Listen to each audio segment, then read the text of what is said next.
Coming up on Locked On Dodgers, Teoscar Hernández had his welcome press conference with the media over Zoom. We will talk about the plans for him and the Dodgers outfield. He also mentioned that the free agent market was a little bit different than what he expected, and that seems to be the case for a lot of guys. We'll talk about why the free agent market seems to have slowed to a snail's pace lately. And we will talk about the Baseball Prospectus Top 100 Prospects list, which came out this week and has 4 Dodgers on the list, including 2 catchers. That's what's on tap. So let's get Locked On Dodgers. You are Locked On Dodgers, your daily Los Angeles Dodgers podcast. Part of the Locked On Podcast Network, your team every day.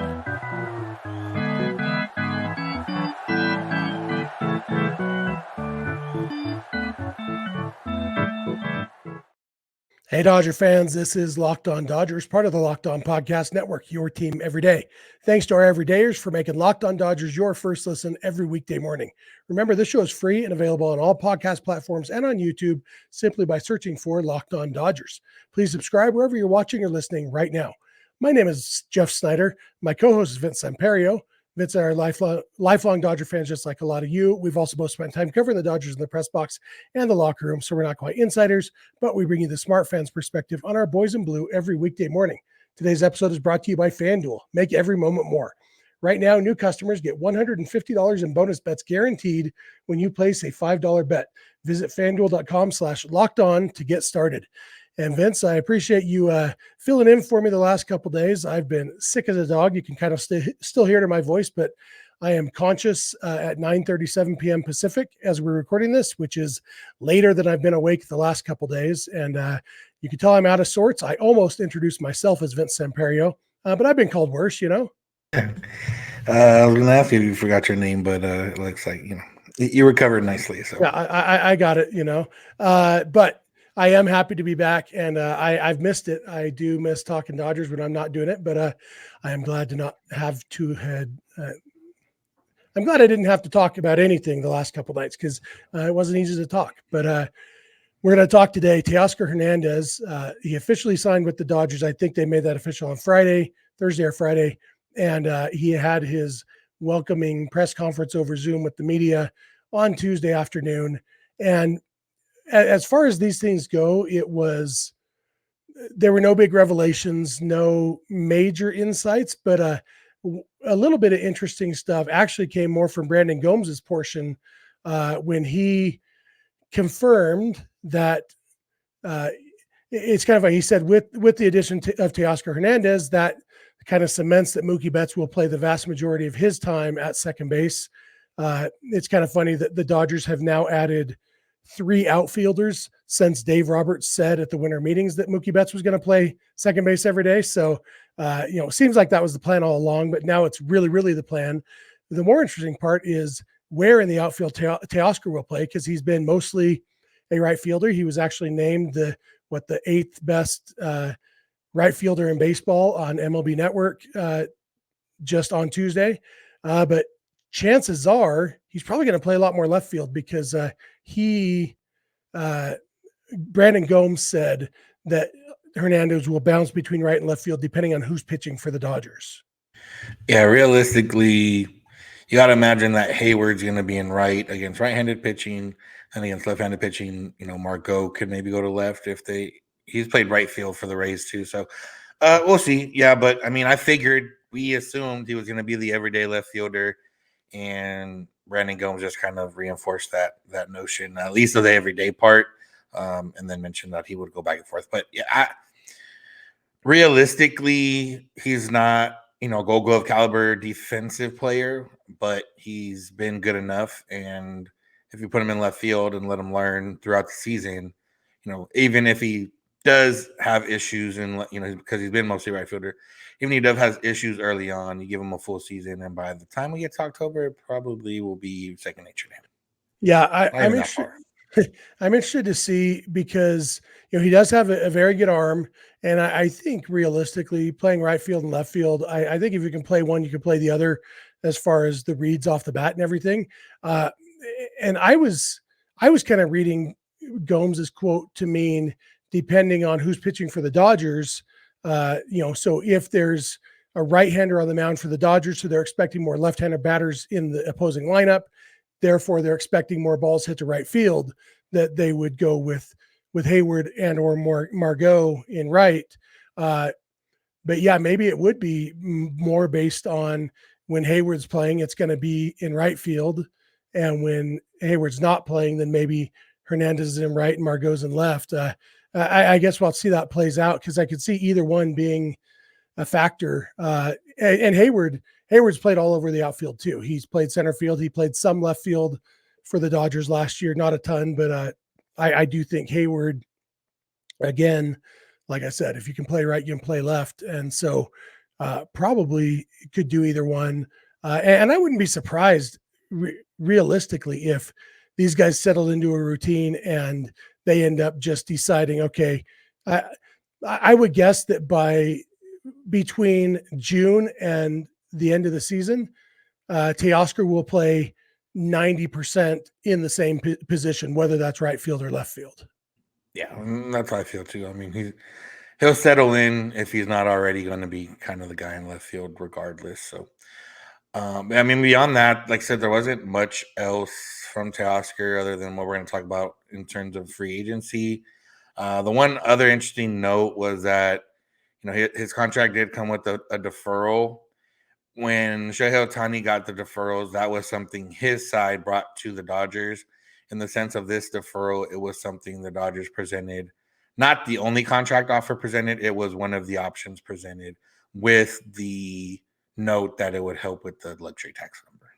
Yeah, and we didn't get exact numbers on what the other offers were. I assume that this offer had a higher overall value, but with some of it deferred. And I do feel like a lot of the time, a lot of it is about the prestige of the number, like what you talking about with Ohtani, being able to say he got a $700 million contract, when actually what he got was a $460 million contract with, 440 of it deferred with interest, so it's the difference between saying deferred with interest and 460 or 700 million and deferred without interest.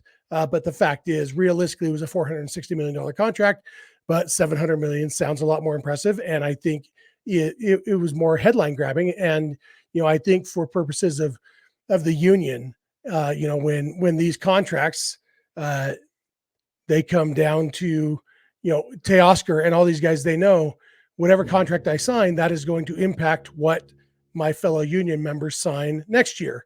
I do think there's kind of an emphasis on the highest dollar amount, even if in actual real value, it's not actually anymore.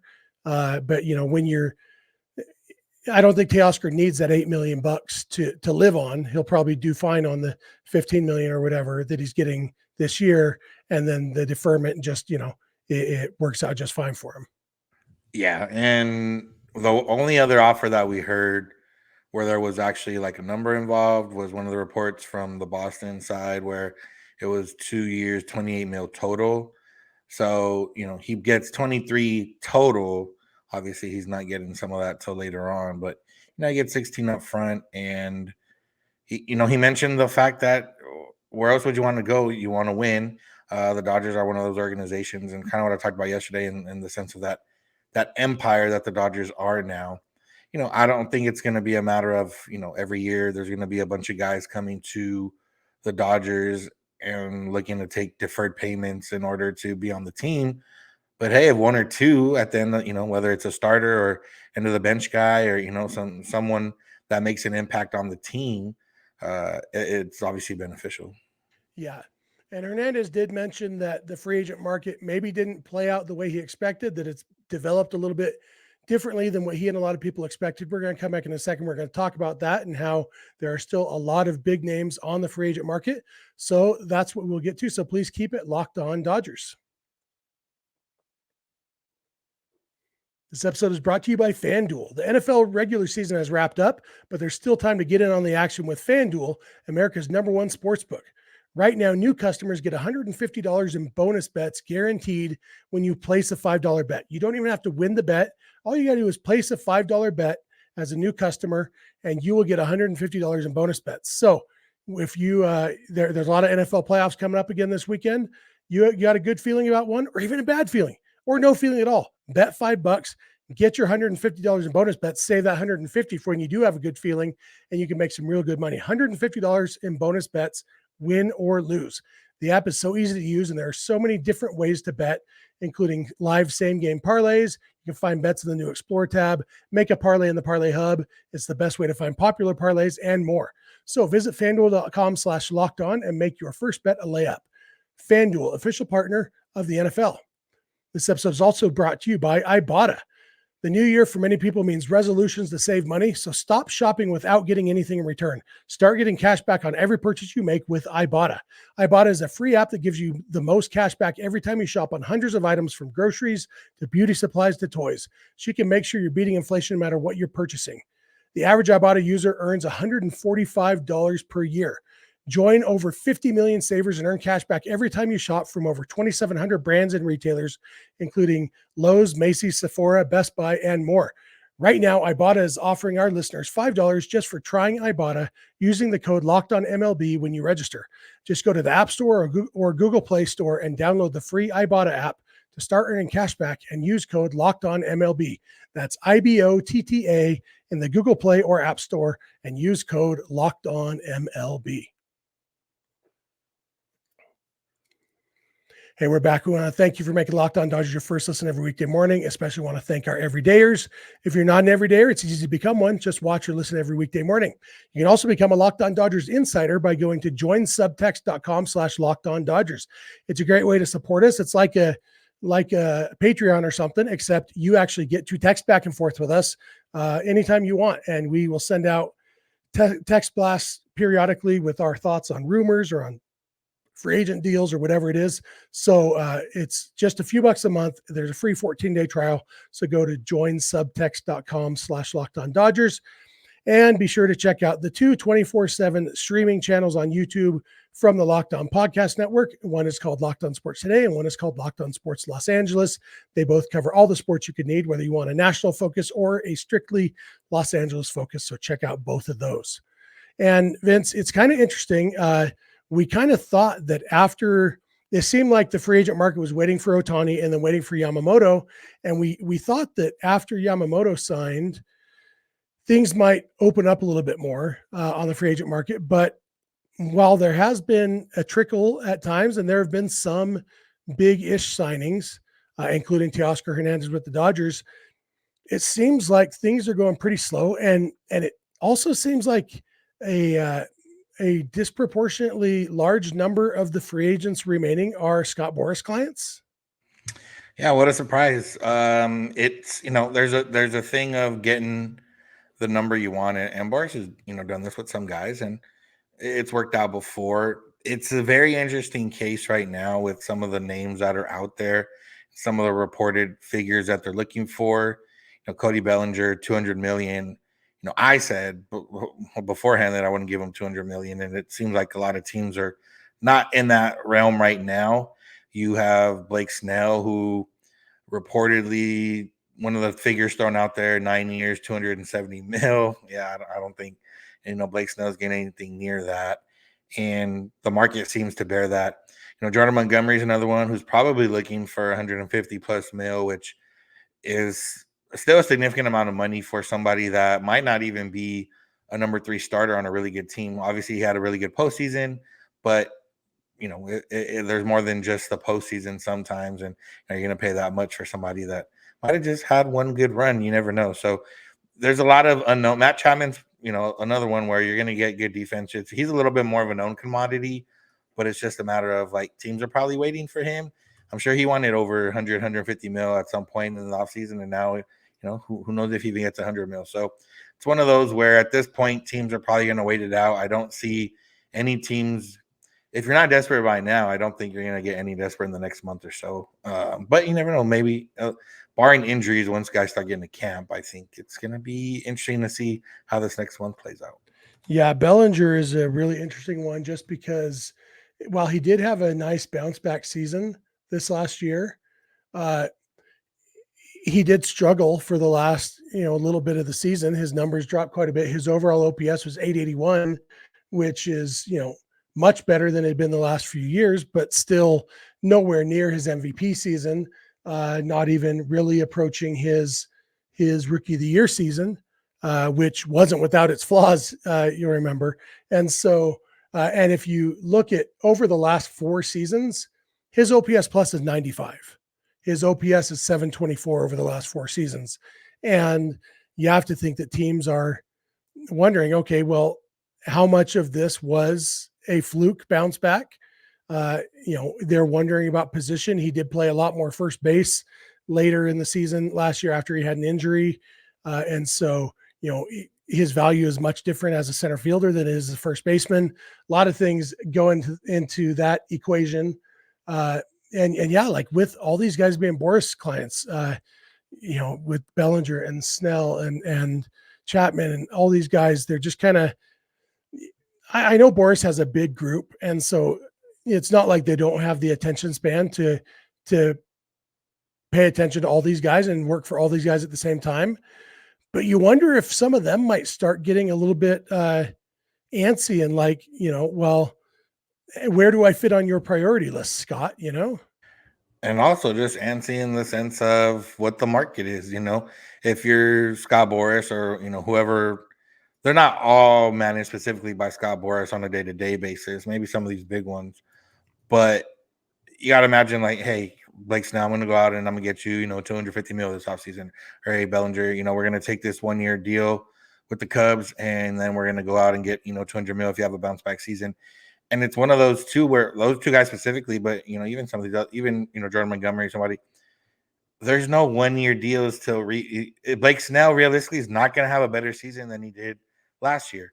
Cody Bellinger, he could have a better season. He's done it in the past, but realistically, he's probably that's what he's going to be at his peak at some, minus a couple or minus a jarring change in something. So I would be getting just a little antsy, like, hey, you know what? These teams might not be spending this RSN stuff that maybe they didn't forecast for, or maybe they didn't believe it'd be that much of a thing.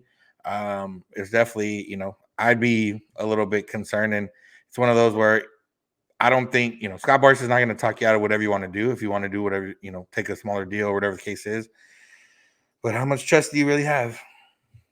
Yeah. I wonder how Jordan Montgomery's feeling, that he is the number 2 left-handed starting pitcher represented by Boras. It's like, it almost feels like Montgomery and Snell are trying to be this year's version of Machado and Harper from a few years ago, except that it's like the poor man's version. But when you look at it, like, I didn't realize until just now how close in age Montgomery and Snell are. Do you know how close they are? What would you guess? My original guess would have been like 4 or 5 years. Yeah, Blake Snell is 3 weeks older than Jordan Montgomery. I see. They're basically the same age. Snell has had more success, obviously. Maybe Montgomery has had more consistency, definitely a lower walk rate. But it's if one of Boras's clients was going to get fed up and fire his agent this offseason, I think it would be Jordan Montgomery, because I don't think anything's going to happen for him until something happens for Blake Snell. And you could almost see Boras trying to use Montgomery as negotiating ploy. Well, you need us more than we need you, because Jordan Montgomery's still out there. So for teams to get Blake Snell, I don't know. It's I guess we'll see, but it's weird to have so many of the top free agents be repped by the same agency. Yeah, and we haven't mentioned Josh Hader. He's not repped by Boras. He is a guy that's still out there in the free agent market, somebody that was looking to get Edwin Diaz type money, breaking $100 million. And he's kind of only the realist. The other guys, if they drop to a certain point, the Dodgers would probably be interested. But Hader is probably the only one the Dodgers have been linked to. And the longer it goes, maybe he could his only benefit from a 1-year deal could be, okay, I'm going to be a guy that pitches back-to-back days. I'm going to be a guy that pitches more than an inning, and I'm going to be a guy that, is a complete team player. And I think, but even then, like, you're a closer and you're getting older. So one other benefit for him of taking a 1-year deal would be not having a qualifying offer attached next year. Because when I go back and forth between really wanting Josh Hader and being like, I don't know, it's mostly the qualifying offer. The fact that the Dodgers would lose 2 more draft picks if they signed Hader after already losing 2 draft picks for signing Ohtani. It's hard to like it. It seems like if the Dodgers are going to have to go after a closer, it would make more sense to go after Emmanuel Clase or somebody who's not going to cost them draft picks than to go after Hader, unless they just decide they're just punting next year's draft. But Hader is 16 months younger than Montgomery and Snell, and so he could take a 1-year deal, head into free agency again next year without the qualifying offer, but also. Only a 1-year deal makes it even less likely that a team like the Dodgers are going to want to give up 2 draft picks for you. Yeah. I mean, you can look at it like the trades they made for Bush and for Vivas, got you 3 younger prospects. The one from the Yankees, not as young, but that could be counted as like draft picks. But even then, the Dodgers are going to benefit from having those draft picks. And Josh Hader's not going to, he can change the dynamic of the team, but not as much as some people may think. Yeah. And speaking of prospects, we're going to come back in a minute. The Dodgers have 4 prospects in Baseball Prospectus's top 100 list. So we'll be back in a second to talk about that. So please keep it locked on Dodgers. Today's episode is brought to you by Jace Medical. I know we come to sports to escape from some of the crazy realities of real life, but can we talk just for a minute about preparing for real life? According to the FDA, pharmacies are running out of antibiotics like amoxicillin right in the middle of flu season and other sicknesses, including a lot that need antibiotics. This is scary. I can't imagine a more helpless feeling than if my wife or one of my kids got sick while a supply chain issue kept them from having the life-saving medications that they needed. Thankfully, we'll be okay because of Jace Medical. We got the Jace case. The Jace case is a pack of 5 different antibiotics to treat a long list of bacterial illnesses, including UTIs, respiratory infections, sinusitis, skin infections, among others. This stuff could happen to any of us. So visit jacemedical.com, just like I did, and complete your physician encounter. It'll be reviewed by a board-certified physician, and your medications will be dispensed by a licensed pharmacy at a fraction of the regular cost. It's never been more important to be prepared than today. So go to jacemedical.com, that's JASE medical.com, and use offer code LOCKEDON to get $20 off your order. That's jacemedical.com. Hey, we're back. Thanks again for making us your first listen, especially our everydayers. Again, if you're not an everydayer, please become one. If you're watching this on YouTube, we'd love to hear your thoughts in the YouTube comment section. If you're listening on the podcast, we'd love to hear from you through all the usual ways. We'll give you all our contact info at the end. And one of the best ways to get in touch with us is to become a Locked On Dodgers insider by going to joinsubtext.com/LockedOnDodgers. It's just for a few bucks a month. You can text with us anytime you want, and we interact there. We send out text blasts. It's been a lot of fun for the dozens of you that are over there right now. And so join the group. It's just a few bucks a month. There's a free 14-day trial. And be sure to check out the 2 24/7 streaming channels on YouTube from the Locked On Podcast Network. One is called Locked On Sports Today. One is Locked On Sports Los Angeles. They're both going to give you all your sports needs 24 hours a day. And with that said, let's jump into our last topic, which is Baseball Prospectus and their top 101 prospect list.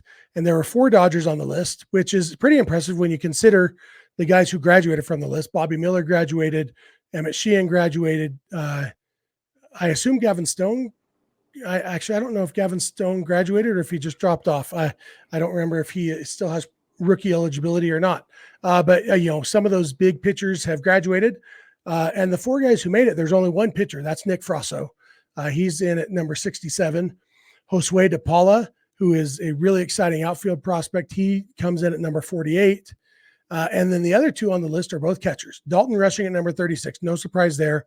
We'll talk more about Rushing in a second.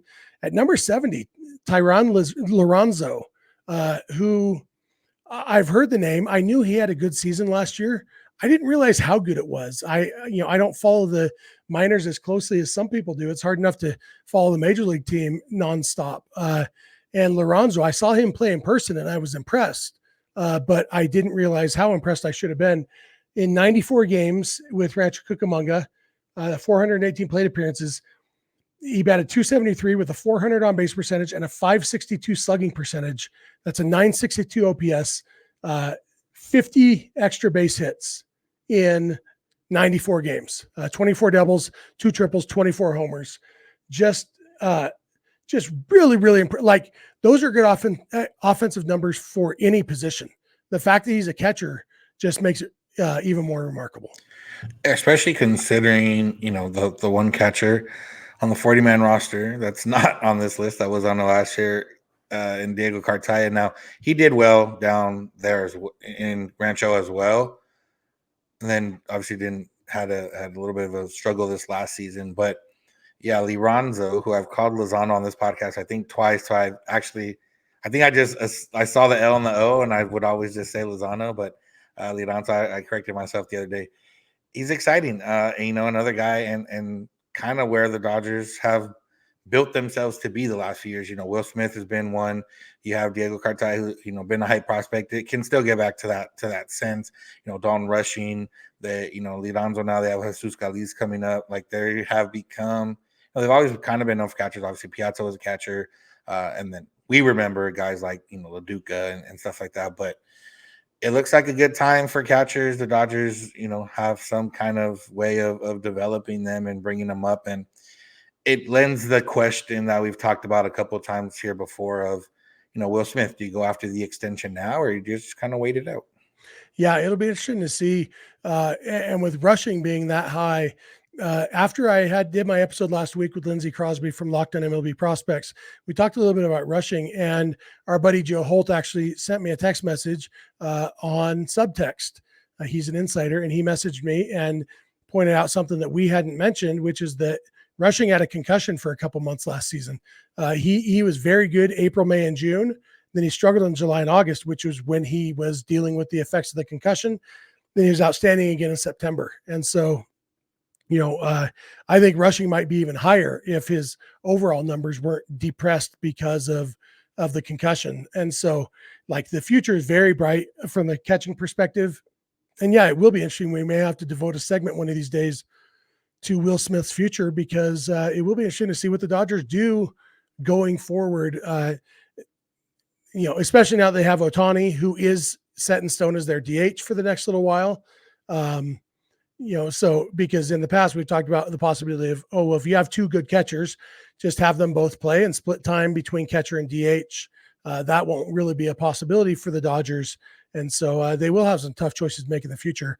It was interesting to see that Frasso is the only pitcher on the list, and there will be a lot more prospect lists coming out over the next month or so. I did check. Gavin Stone is still eligible, so he just dropped off this list. He struggled in the majors, obviously, and even in the minors, he went from a 1.48 ERA in 2022 to a 4.74 AAA ERA last year. So definitely took a step backwards, but still has a bright future. And then guys like Kyle Hurt and River Ryan and different pitchers like that the Dodgers have in their system. Peyton Martin is another one that Lindsey Crosby talked about last week.